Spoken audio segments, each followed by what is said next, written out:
unless he changes his ways. But yeah, this is the Future Shark trilogy right here, which is pretty cool. And again, another copy of the final part of it.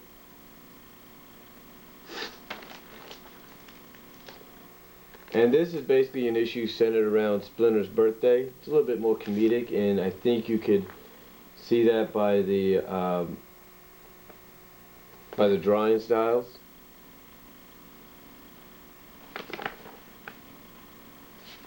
And in fact, I think it's one of the first issues where Ninjara kind of shows a disgust, like, okay, you know, she doesn't mind pizza and all that.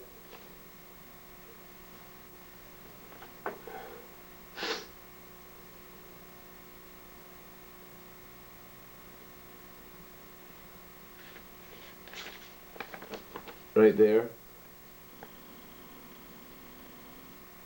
And, okay, well, she doesn't mind it, but she's wondering, don't you guys eat anything? So that's pretty cool. But again, I really wish they would have brought her in, because that would have really made things intriguing. And then this is the one where we get introduced to her. We get a little bit more background on Ninjara, and we find out her name's Yumiko.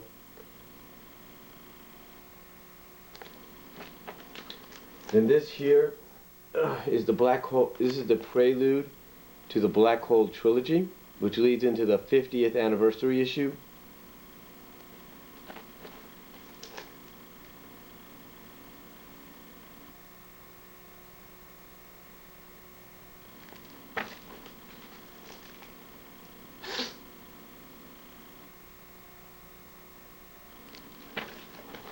And if you're wondering, and it kind of has like a little silver thing on it, it's pretty cool. But if you're wondering why this looks familiar, this is where I got the cover for my custom-made DVD plus R recordings of the 2003 series. So, right there. It's pretty cool.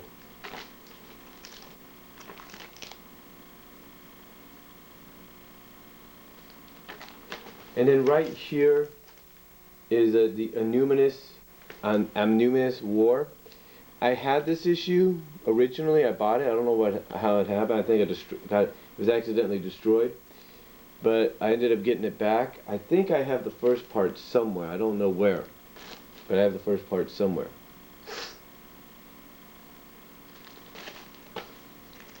Then this is part of the Terra Acid trilogy. This is the Terra Acid trilogy. Right here.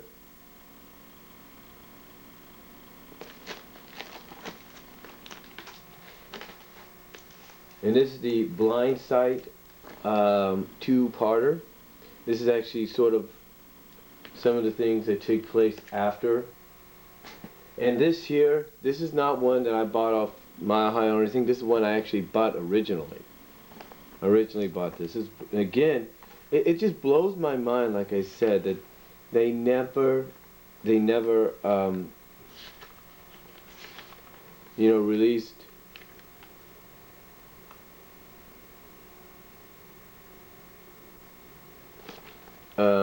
they never brought her into the series, and that would have been really cool.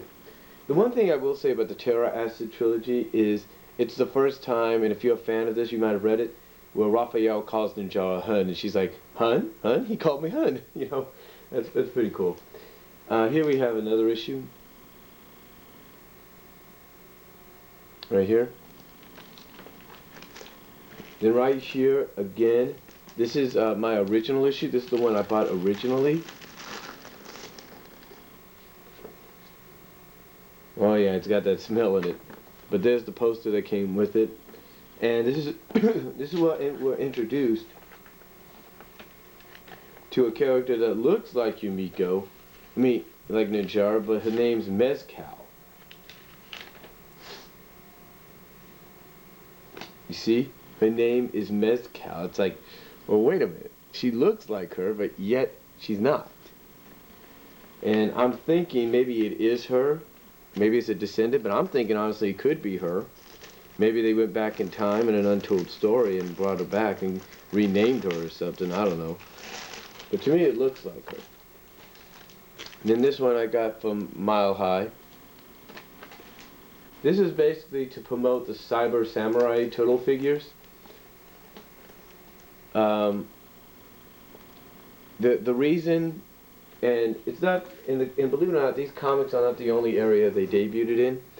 They actually, it was in the season 8, one of the last episodes of season 8, where they debuted the samurais. This is another one I bought originally, another original bot right here.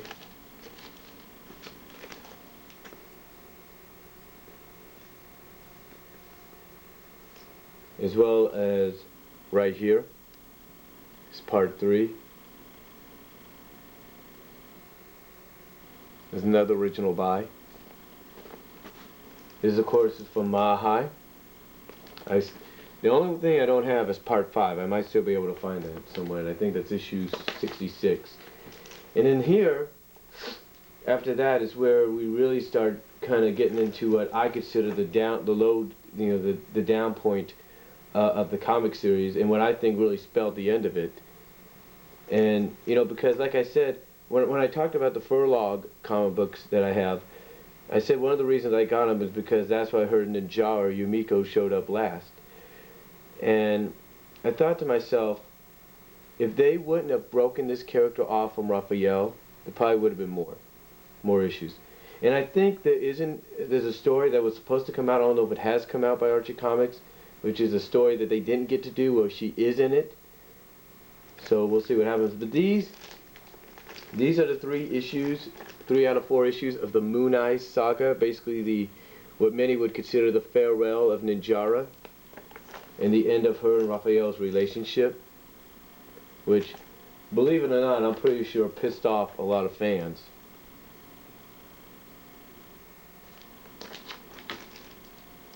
So yeah, there you go right there. Now, right here, I have my Rescue Ranger comics. Now this one I've already showed you is the first issue of the revamped version of Rescue Rangers by Boom Studios. It's the revamped version. It's entitled Worldwide Rescue. And then we have here the original ones by Disney Comics. Like these two right here are the adaptations of To the Rescue. Right here, this is the adaptation of To the Rescue. And then, what I like about it is they actually went off into their own adventures. They didn't adapt every single storyline or do something similar. After this, they went into what was known as the King of the Beast saga, which started in issue 3. It was the King of the Beast saga. And if you look on the back, this is when they were also advertising the shows and basically advertising the coming of the Disney afternoon. So that was always so cool. And then here's issue 4, continuing the King of the Beast saga.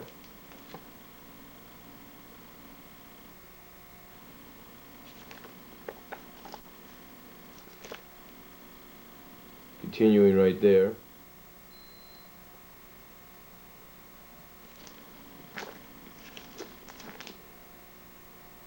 And I think this is where the King of the Beast saga ends right here. Pretty sure it does.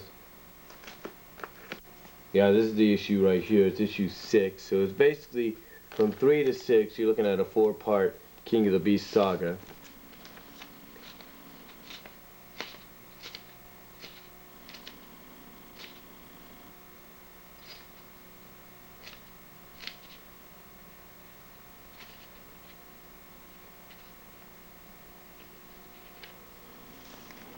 Pretty sure, yep.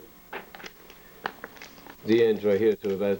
So basically, this comic series the original comic series by Disney Comics starts out with a 2-parter on the origins, and then it continues on with a 4-part saga called dubbed King of the Beast. So, and then here we have issue 7. This is basically like a few mini stories